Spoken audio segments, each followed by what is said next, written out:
Buenas noches, bienvenidos a una nueva edición de La Bitácora, un programa de Popular Televisión Galicia. El entrevistado de hoy es argentino, es juez y se llama Marcelo López Mesa. Les leo unas pinceladas porque merece la pena. Es miembro de la Escuela Judicial Latinoamericana en el área de Derecho Civil y de la Red Latinoamericana de Jueces, académico correspondiente de la Academia Nacional de Derecho y Ciencias Sociales de Córdoba, profesor visitante de las universidades de Coimbra, Portugal, y de La Coruña, España, en Europa, y de las universidades de Antioquia, Pontificia Bolivariana y Central de Colombia, en Latinoamérica, profesor extraordinario de la Pontificia Universidad Javeriana, Bogotá, Colombia, juez de la Sala... Bueno, no sigo, es un currículum interminable.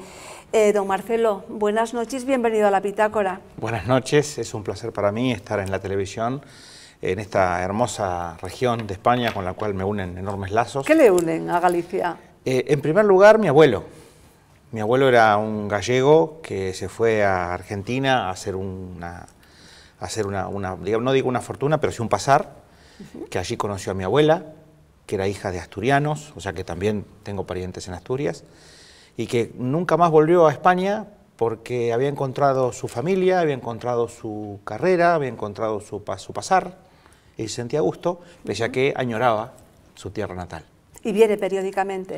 Sí, si no todos los años, por lo menos cada 2 años seguramente estoy aquí, siempre. En este momento en concreto, ¿por qué está? Porque están haciendo algo en la universidad, ¿no? Sí, el catedrático de Derecho Civil de la Universidad de La Coruña, don Domingo Bello Janeiro, gran amigo y eximio jurista, nos ha invitado a un seminario, a un simposio internacional de Derecho Civil que hacemos aquí con profesores de España y profesores argentinos. Así que siempre he pensado que el derecho argentino y el derecho español tienen un tránsito de ida y de vuelta. A veces nos influyen ustedes, a veces alguna cosa que hacemos nosotros puede influir, y así entonces vamos creciendo juntos nuestros derechos a compás de la realidad cambiante de nuestros días. Por ejemplo, el Código Civil argentino rige desde el 1 de enero de 1871, pero estuvo influido por un proyecto español que era el proyecto de García Goyena, de 1855. El Código argentino, a su vez, fue fuente del Código español, posteriormente. Después, la reforma del Código español en materia de responsabilidad de titulares de centros educativos influyó en la reforma del Código argentino. O sea, es un tránsito de ida y de vuelta. Interesante. Entonces, realmente uno se siente que cuando viene aquí aprende alguna cosa, la puede volcar allí, y a veces alguna cosa, modestamente, que nosotros podamos hacer, también puede tener alguna pequeña influencia aquí. ¿Qué ponencia desarrolló a lo largo de este simposio? Yo hablé sobre 2 cosas, sobre el interés superior del niño, que es un concepto jurídico que contempla la Convención de los Derechos del Niño, y que la legislación de los países firmantes, Argentina, España y otros, han tenido que receptar en sus propias legislaciones. Y es un concepto que es el eje sobre el cual gira la protección de los menores. ¿Puede desarrollar un poco? Sí, cómo no, con todo gusto. El interés superior del niño en la Convención de los Derechos del Niño es una pauta abierta. Es como una especie de cláusula de goma o una ventana abierta que permite insuflar aire a la interpretación de otras normas. Es un parámetro de interpretación. Ahora, según cómo sea el juez, cómo lo interprete, va a dar una solución u otra a un caso. ¿Por qué? Porque al no haber demasiadas pautas objetivas sobre ese interés superior del niño, queda deferido al juez de cada causa interpretar el concepto. Por eso la idea nuestra es tratar de objetivizar lo más posible, de dar las mayores pautas posibles para que en asuntos de menores la voluntad del juez no sea la ley suprema. O sea, es demasiada responsabilidad conferirle a un juez toda la posibilidad de decidir qué es lo que entiende por interés superior. Hay que darle alguna pauta. Lo ideal sería que la Convención hubiera tenido alguna pauta. Hay que restringir la ambigüedad, ¿verdad? Sí. Yo siempre pese a que soy juez, pese a que he estado mucho tiempo en el Poder Judicial, yo soy contrario a la discrecionalidad judicial.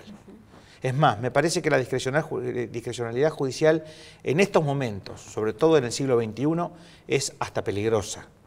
Porque la gente, la población, no entiende bien, no capta bien que puede haber 2 soluciones exactamente contrarias sobre el mismo tema. Entonces, dejar en las manos de jueces con tamaña amplitud estas cuestiones significa que las personas comunes, las personas del pueblo, piensen que están pisando una ciénaga, que no tienen ninguna seguridad sobre lo que puede llegar a pasar. Porque 2 jueces de igual jerarquía, uno dice blanco y el otro dice negro. Y eso da cierto pavor a la población. Sí. Entonces, el concepto de interés superior del niño, para mí, tiene que ser bastante más objetivo. Hay que tomar alguna resolución respecto de los superiores tribunales de los países respecto de cómo interpretan ese concepto, de modo de dar fijeza hacia abajo a los magistrados inferiores. Don Marcelo, los derechos del niño están contemplados en todos los códigos de justicia de los países, digamos, desarrollados, de los países del norte, pero ¿qué ocurre con los niños de los países del sur, de estos países africanos y asiáticos, donde se vulneran sistemáticamente sus derechos, donde los niños no tienen prácticamente derecho a asistir al colegio, que están cosiendo balones debido a sus deditos pequeños, trabajando horas en talleres? Sí, como todo, lamentablemente el sistema capitalista a veces presenta este tipo de situaciones que no son nuevas ni son solamente imputables a los países asiáticos o africanos, sin ofender a nadie y solamente para trazar una comparación. En el siglo, durante la Revolución Industrial, la primera Revolución Industrial, en el siglo XVIII, en las minas de carbón inglesas hacían mover las vagonetas adentro de los túneles a los niños, justamente porque entonces había que cavar menos. Entonces, no es solamente el problema de los niños ahora y de este momento y de los países como África y Asia, sino que hay muchos momentos de la historia ocurrido. Claro, Lo que ocurre es que ahora se sabe más. Lo que ocurre es que ahora las imágenes que se aprecian a veces repercuten más sobre la mente de las personas y entonces mueven a mayor escándalo. ¿Qué digo con esto? Que es imperativo luchar contra las formas de explotación. Pero es imperativo luchar contra ellas efectivamente y no solamente a través de declaraciones. Entonces, los tejedores de alfombras de la India, de Pakistán, los menores esclavizados, por ejemplo, en digamos, casas de tolerancia, con explotaciones sexuales que son las peores de todas. Evidentemente eso tiene que terminar y eso para terminar requiere no solamente de declaraciones, no solamente de medidas pedidas por convenciones internacionales, sino de la absoluta disposición de los jueces y de las autoridades políticas. Porque en algunos sectores se ha encontrado cierta complicidad. Claro. Porque personalmente creo que este tipo de casas, por ejemplo de tolerancia, de tipo de burdeles, no pueden prosperar, sobre todo si hay menores, no pueden prosperar sin algún tipo de tolerancia oficial. Puede durar un tiempo breve, si no en algún punto se termina. Y lo mismo el tema del tráfico de personas. Hay números que son terribles sobre la trata de niños. Sí. Creo personalmente que hay que hacer un esfuerzo aún mayor del que se ha hecho para terminar definitivamente con esto. Porque por más que en muchos casos el capital sea ciego a los sentimientos, evidentemente no pueden permitirse este tipo de explotaciones. Sí, y para hablar de secuestro de niños no solamente ya es en países en vías de desarrollo, subdesarrollados, sino en lugares como, por ejemplo, Estados Unidos, que hay una tasa tremenda también y alarmante. En Argentina, sí. Lo que pasa es que también hay que tener cuidado de no caer en la moda, porque a veces estas son temáticas de moda. Es decir, esta temática tiene que ser permanente. La lucha contra las formas de explotación, la lucha contra el trabajo de los menores en condiciones infrahumanas, evidentemente tiene que ser permanente, no un tema de moda. En Argentina tuvimos, en este momento la cuestión está muy avanzada, porque hubo un caso tristemente célebre, el caso Marita Verón. Marita Verón era una joven que fue raptada por una mafia de tratantes de blancas, y su madre tuvo una enorme lucha contra este tipo de asociaciones que hizo que se concientizara al país con el apoyo de la autoridad pública. Y hoy en día han desmantelado verdaderas mafias instaladas en provincias alejadas, que tenían menores cautivas, que tenían todo tipo de explotación de los menores, y este tipo de cosas hoy en día en Argentina, felizmente, si bien todavía en un caso puntual ocurre, ha sido enormemente reducida. Es curioso que muchas veces las leyes son promovidas por determinados casos puntuales y que está detrás la lucha de las familias. Estoy recordando ahora lo que se llama la alerta Amber en Estados Unidos, que tuvo como base el secuestro de una niña que de haber actuado antes se hubiera salvado. Bueno, a Marita Verón, cuando la madre hace la denuncia una de las veces, llegaron 20 minutos tarde al lugar, con el allanamiento, al lugar donde la tenían secuestrada, y de allí en más no apareció más. Y este episodio de Marita Verón en Argentina ha producido dos situaciones muy interesantes. Una es que una red solidaria, liderada por un señor que se llama Juan Carr, emite boletines periódicos respecto de los menores desaparecidos, ¿cierto? Que son pegados en lugares públicos, que son puestos en los metros, en el subterráneo, en los colectivos, en las terminales de ómnibus, en la televisión. En las cajas de leche, en los bricks de leche. Sí, felizmente. Entonces, esto concientiza a la gente y entonces hace que muchos ojos vean, a lo mejor, una menor que está siendo conducida. Entonces ya no es seguro hoy en día conducir menores traficándolos por Argentina. Esto es muy bueno. Y otra cosa que fue muy importante, aunque le parezca mentira, es la televisión. Porque el caso de Marita Verón generó un programa de televisión, una novela exitosísima, que tuvo enormes márgenes de audiencia, y con eso directamente el tema de la trata hoy en día en Argentina es un tema felizmente superado en gran medida. Vamos a hablar un poco de la situación de España, situación de Argentina. Usted, que viene periódicamente, habrá visto cómo en España hemos caído de cabeza, estamos inmersos en una crisis terrible, ¿no? Que quizá a lo mejor podamos establecer una comparativa con su país. Cuando en el 99, creo, Menem termina su segundo mandato, deja pues una Argentina completamente destrozada, con un déficit de más de 7.000 millones de pesos, con lo cual llega de la Rúa y tiene que aplicar unas medidas restrictivas, ajuste de gasto. Con él llega también como cosa final el famoso corralito, que bueno, parece que luego eso funcionó, fue al final positivo, pero provocó su caída y la vuelta de los peronistas al poder.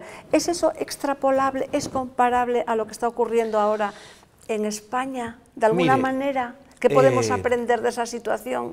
Ya que hablaba de que en el derecho... Es muy aguda su pregunta y espero poder estar a la altura de esa pregunta.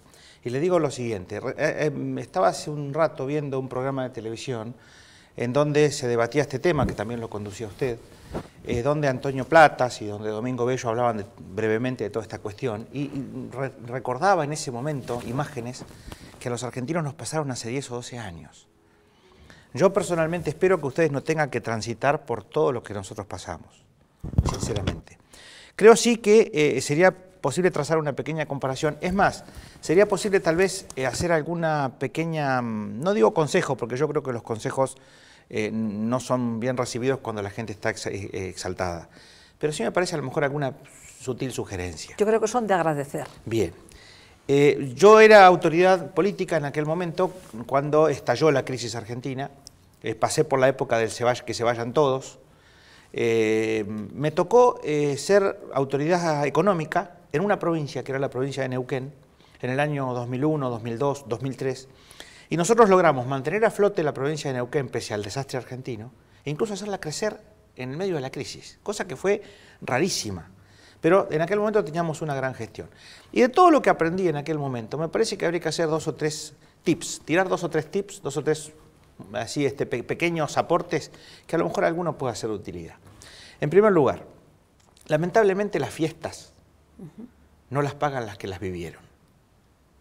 En política en general, los que viven la fiesta suelen retirarse a tiempo para no tener que después pagar la fiesta. Entonces, el costo de una fiesta económica como la que vivió lamentablemente Argentina durante el gobierno del presidente que usted ha nombrado, lo terminó pagando los argentinos. Que amenaza con volver, perdón. No, pero eso es una ocurrencia política. Vale, una ocurrencia, ¿no? Eso es una ocurrencia. Ni siquiera ha podido ser gobernador de la provincia de él. Bien. Eso no va a ocurrir. Continúa con el hilo. Decía entonces que las fiestas no las pagan los que las producen. Los descalabros que vienen después de una fiesta así de consumo masivo, como los que tuvimos nosotros en la década del 90, o los que han tenido ustedes últimamente, generalmente la factura llega en forma abrupta y sin que nadie lo espere. Y entonces, ante la factura, así digamos gráficamente, que llega en forma abrupta, la gente en general primero se niega a aceptar la realidad, después la acepta a regañadientes y trata de soluciones de realismo mágico, como hacer movilizaciones y negarse, que no al ajuste, que no es... Y finalmente termina por aceptarlo y por tomar una conducta más prudente y tratar de aprender algo del desastre. Me parece, y esto no quiero, obviamente no voy a pontificar, simplemente a decir alguna cosa que nos ha servido a nosotros los argentinos, es 2 cosas o 3 que hay que tener en cuenta. Primero. En concreto en Neuquén, ¿qué hizo usted? En Neuquén yo era Luego pasamos director provincial de asesoría legal, que era el segundo, el hombre de confianza del ministro de Hacienda, y a nosotros nos tocó instrumentar todo el encuadramiento, todo el encauzamiento de una economía que estaba absolutamente desfasada. Y nosotros pusimos esa economía en caja primero y después la hicimos crecer. Y hoy Neuquén disfruta de una renta como una de las provincias argentinas más ricas, cuando antes, digamos, había simplemente una dependencia absoluta del petróleo y obviamente estaba atada a los vaivenes del petróleo, no tenía otra actividad. Nosotros desarrollamos otras actividades, le dimos una infraestructura a Neuquén, que hoy es una gran provincia. Entonces, pero no me quiero ir de lo que estábamos hablando. Con lo general. En primer lugar, me parece que después de un proceso de desfasaje económico como el que España evidentemente ha tenido, tiene que haber un sinceramiento. El sinceramiento se suele provocar en base a un ajuste. O sea que el ajuste tiene que ser hecho. No se puede vivir permanentemente de prestado. No se puede vivir con las variables totalmente desfasadas. Eso es inviable a la larga. Sobre todo en un país como Argentina, en aquel momento, y España en este, en el que carece de mecanismos nacionales de emisión. Nosotros con el asunto de la paridad con el dólar, en aquel momento, nos habíamos salido directamente de toda posibilidad de devaluación competitiva. Lo mismo España. Una jugada que a veces se solía hacer antiguamente era la devaluación competitiva. Un país devaluaba su moneda, entonces podía exportar de una manera absolutamente anodina, si usted quiere, porque en definitiva seguían estando los desfasajes estructurales, pero se maquillaban con la devaluación. Claro. Al entrar España en el euro, no puede emitir. Claro. Al no poder emitir, tiene dos soluciones. O un equilibrio fiscal ponderable, o algún otro tipo de medidas transitorias hasta llegar a ese equilibrio. Y a lo mejor lo que yo veo es eso, que España está asumiendo su realidad, que España está haciendo lo que tiene que hacer, pero que también tiene que pensar que el ajuste no puede ser perpetuo. El ajuste hay que hacerlo, tiene que ser temporario y después tiene que volver a crecer. Porque el ajuste perpetuo a lo que lleva es a cada vez mayor retracción de la actividad económica y a cada vez mayor paro. Eso lo pedimos nosotros. Entonces yo creo que lo que nosotros pasamos, ojalá no tengan que pasarlo ustedes, ojalá no sea tan duro el proceso que tengan que pasar ustedes, y esperemos que dentro de unos 10 o 12 años nos volvamos a encontrar y nos acordamos de este episodio como nos acordamos hoy los argentinos, no digo con una sonrisa, pero sí por lo menos con tranquilidad de estar hoy en un mejor momento. ¿Cómo está Argentina ahora? Mucho mejor. Sí. Mucho mejor de lo que usted me decía que había estado en algún momento viviendo allí, mucho mejor de aquella época. Hoy la República Argentina, si bien como ningún lugar del mundo hoy es un paraíso, porque las crisis económicas afectan a todos, pero hoy Argentina está mucho mejor. Hoy, por ejemplo, no tenemos un nivel de desocupación. Argentina llegó a tener en el pre-golpe, pre-default del año 2001, llegó a tener un 52% de parados. Uf. Entre parados y semiparados, es decir, entre desocupados y subocupados, que eran simplemente un eufemismo, un 52%. El país estaba en vilo. Bueno, eso hoy no ocurre ni largamente, hoy tendremos un 6, un 7. Argentina está produciendo. Argentina qué envidia, de verdad, qué envidia. Argentina ha apostado a su consumo interno, que es una de las posibilidades. No es la mejor, pero es una de las posibilidades. A la larga, ese consumo interno tiene que ser complementado con la exportación. Pero Argentina ha apostado fuertemente a su consumo interno, lo que a la larga ha sido una virtud, porque nos ha preservado bastante de todas estas incidencias de los fenómenos de afuera. Entonces, por ejemplo, no nos pegó tan duro la crisis del 2008 como a otros países. Entonces, ese es el tema. La cuestión ahora es ver hasta dónde nos van a seguir llegando los coletazos de fuera y sobre todo esperemos que no les pase a ustedes los españoles, como alguna vez nos pasó a los argentinos, que las recetas que nos imponía el Fondo Monetario Internacional, después el Fondo Monetario Internacional terminó abjurando de esas recetas y diciendo que en el caso argentino se había equivocado. Nosotros hicimos un enorme esfuerzo. Porque Argentina suspendió pagos luego posteriormente. Claro, pero Argentina suspendió pagos después de pagar religiosamente durante 12 años. Entonces Argentina hizo un enorme esfuerzo para cumplir y a la larga se vio que ese esfuerzo no solamente no alcanzaba, sino que incluso iba en contra de los intereses nacionales. Entonces por eso le digo, el ajuste es necesario para sincerar, pero no puede ser perpetuo. Sí, y ese tiempo que usted dice de paréntesis, podemos decir 1 año, 2 años, año y medio. Una cosa así. Hasta que la gente se ponga en su cabeza, no solamente lo sepa, sino que lo acepte y lo asuma, que no puede vivir por encima de sus posibilidades. Es una cuestión psicológica, si quiere. Solamente que la complejidad está en que es una psicología masiva.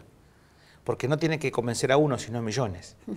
Cuando el español promedio asuma que la situación esta no va a cambiar con declamaciones ni con movilizaciones, sino que en definitiva hay que hacer un esfuerzo nacional por sacar a España, y que esto va a tener un tiempo, que no es instantáneo, que va a tener un tiempo, que va a llevar mucho esfuerzo, seguramente la cosa empezará a mejorar. Hay un gran político argentino, José Manuel Estrada, decía que darse cuenta del problema y aceptarlo es comenzar con la solución. Claro. Hasta que uno no acepta la realidad, está en la fase de negación, evidentemente no se puede solucionar. Y nosotros en Argentina también, había marchas, que se vayan todos, las asambleas populares. Luego se vio que eso era digamos, de la arqueología política. No se puede volver a los tiempos, por ejemplo, de la Atenas clásica. No puede haber asambleas populares para resolver las cuestiones. Porque esas formas de gobierno podrán ser en todo caso marginales en algún tema puntual, pero no pueden ser la forma normal de gobierno. En Argentina, cuando decían que se vayan todos, ¿y quién iba a venir a gobernar? Claro. Finalmente, lo que dejó la crisis argentina es que la política resolvió los problemas que había creado otra política. Y entonces los doctores Duhalde, el doctor Kirchner, ellos solucionaron el problema, que era enorme y que en aquel momento parecía insoluble.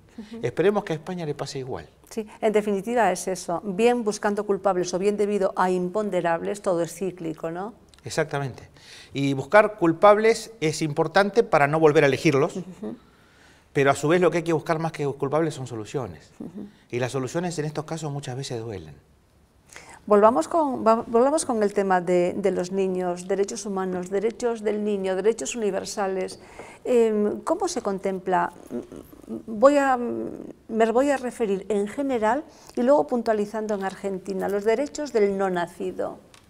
Bien, yo soy un hombre de fe, soy católico, y como tal estoy a favor de toda la vida. Por ende, yo soy partidario de la protección de los no nacidos. En Argentina no hay una ley en este momento todavía de aborto que la permita, que la están pidiendo, no la hay. Veremos cómo termina esta situación, pero por el momento... está despenalizado, ¿no?, en algunos supuestos. Pero eso no de ahora, eso desde 1922. El Código Penal de 1922, el Código Penal argentino, ya despenalizaba algunas formas respecto del atentado al pudor contra mujeres, por ejemplo, discapacitadas, o respecto del fruto de una violación, o ese tipo, o cuando el nacimiento de la criatura pusiera en riesgo la vida de la madre. O sea, eso no es de ahora, ya en 1922 había... ¿La vida o también la salud psíquica? En realidad la vida. Lo que pasa es que a la interpretación, yo a veces, de algún juez que es un poco lanzado, por ahí iba un poco más allá. Pero en ¿Ha sido coladero eso o está siendo coladero o no? En realidad no. No. En realidad no. Es más, hubo un caso bastante sonado de una mujer en Jujuy, una adolescente en Jujuy que tuvo una situación así de un aborto y que incluso recibió pena de prisión. Entonces, ha habido de todo un poco, ha habido muy matizado. No ha sido una forma fácil digamos, de por vía de jurisprudencia lograr lo que la ley no consiente. En realidad ha sido bastante madura, bastante respetuosa la magistratura argentina en este aspecto. Tenemos que luchar por los derechos del no nacido, ¿no? Para mí sí, porque no tienen quien los defienda. Claro. Evidentemente, digamos, ha habido casos de personas que le han pedido. Yo recuerdo cuando yo era un joven secretario y mi juez, el juez que yo tenía, que era un gran hombre, también un hombre católico, que luego llegó a ser también camarista, le pidieron que, en un caso de anencefalia, un caso muy triste de anencefalia, la madre se presentó y le pidió que interrumpa el embarazo, y él dictó una resolución en la que dijo que si lo que le venían a pedir era legal, ¿para qué se lo pedían? Lo podían hacer directamente con el médico. Y si lo que le venían a pedir era ilegal, él no podía concederlo. Claro. Consecuentemente, no estaba en condiciones de resolver ese tema. Sí. Hay casos realmente, sí, los anencefálicos por lo general mueren al poquito tiempo, porque la propia naturaleza... Suele ser un caso incluso muy doloroso, obviamente muy doloroso para los padres. Sí, ¿cómo están otras leyes, digamos, que se consideran progresistas, como es el tema del matrimonio entre homosexuales o como es el tal tema de la investigación con embriones en Argentina? Bien. ¿Qué dice la legislación? En el caso de la investigación con embriones, no hay todavía ninguna norma así que permita extensivamente hacerlo. Hay resquicios. Pero se quiere abrir la mano, parece, ¿no? En este momento hay un proyecto de reforma del Código Civil argentino que está siendo tratado, que vamos a ver si sale con el texto que fue propuesto o hay alguna modificación, y donde se abriría el juego alguna posible, habría algún resquicio como para poder hacer este tipo de experimentaciones. En la actualidad no hay esa norma, vamos a ver finalmente, es un proyecto, vamos a ver qué ocurre, está en trámite parlamentario. Lo que sí hay es una ley de matrimonio igualitario entre personas del mismo sexo, que eso ya rige en Argentina y que hoy en día se pueden casar como cualquier otra persona. Eso rige hace 2 o 3 años. Y si tengo que ser absolutamente sincero, creo que era mucho mayor la expectativa que había respecto de esa ley que lo que finalmente ocurrió. Ya, que no era tan necesaria como se decía, ¿no?, desde algunos colectivos. No sé si necesaria, lo que sí sé es que no ha producido el vendaval de casamientos entre personas del mismo sexo que todos decían que iban a ocurrir. Como de hecho, por ejemplo, la ley de divorcio tampoco produjo en su momento el vendaval que todos pensaban que iba a producir. Porque lo peor en estos casos de estas cuestiones que son tan delicadas es abordarlas desde la ideología. Me parece que hay que ser muy cuidadoso, muy sensato en estas cuestiones. Sí, ayer se cumplían los 80 años de la llegada de Hitler al poder. Hitler llegó al poder y entonces implementó la práctica de la eugenesia, la práctica de la eutanasia. Si conocieran los científicos del Tercer Reich las técnicas de ahora, bueno, se les caería la baba, ¿no? ¿Cree que de alguna manera estamos introduciendo en nuestra sociedad, en algunos casos, la barbarie de aquel tiempo? Espero que no. En el tema de eugenesia, en el tema de eutanasia, disfrazado con el eufemismo muerte digna, revestido de una falsa filantropía. Yo espero que no. De hecho, he visto... Pero hay que estar alerta. Sí, y de hecho he visto casos muy dolorosos, como por ejemplo, que se haga clonar una criatura para darle órganos al hermano vivo. Ese tipo de situaciones en Estados Unidos han provocado situaciones escandalosas en donde la propia justicia impidió que a esa criatura directamente se la despostara, como si fuera una carnicería. Sí. Es decir, ese tipo de situaciones son aberrantes y no pueden ser permitidas. Desde ya le digo que yo estoy absolutamente en contra, obviamente, de todo el proceso que siguió al desastre de la Segunda Guerra Mundial, obviamente en contra de todo ese tipo de prácticas, no solamente nazis, también japonesas. Sí, sí, y norteamericanas. Y norteamericanas en algunos aspectos puntuales, porque en el caso de Japón, por ejemplo, hubo centros de concentración en los cuales se hacían experimentos aberrantes con la población china. O sea, no solamente un tema nazi. Los nazis sí, son los más conocidos, pero ha habido otros. Y yo personalmente creo que hay que tener mucho cuidado en estos casos, porque la experimentación, digamos, para poder sanar con los datos que se obtengan de la experimentación, es muy buena, pero no puede ser llevada adelante a costa de cualquier tipo de derechos. Es decir, en estos casos, lo instrumental no puede ir en contra de lo genuinamente valioso. No se puede cosificar al ser humano. Es un equilibrio que tiene que estar entre lo instrumental y lo valioso, porque de otro modo directamente se prescinde de los derechos más sagrados en base a potenciales beneficios que se pudieran obtener. Eso es muy delicado. Y yo personalmente creo que los bebés de probeta, por ejemplo, que se le puedan elegir los ojos, el nivel de inteligencia, la belleza, eso me parece que es directamente jugar a ser dioses. Y me parece que tendríamos que estar muy prevenidos, sobre todo porque eso lo va a poder pagar un segmento de la población, pero no todos. Y entonces lo que se puede llegar a lograr es una sociedad directamente sesgada, dividida a tal punto, en los cuales haya unos muy pocos que tengan todas las posibilidades y el resto simplemente terminen siendo simplemente sujetos. Bien, pues hemos llegado ya al fin, pero le dejo que ponga su broche.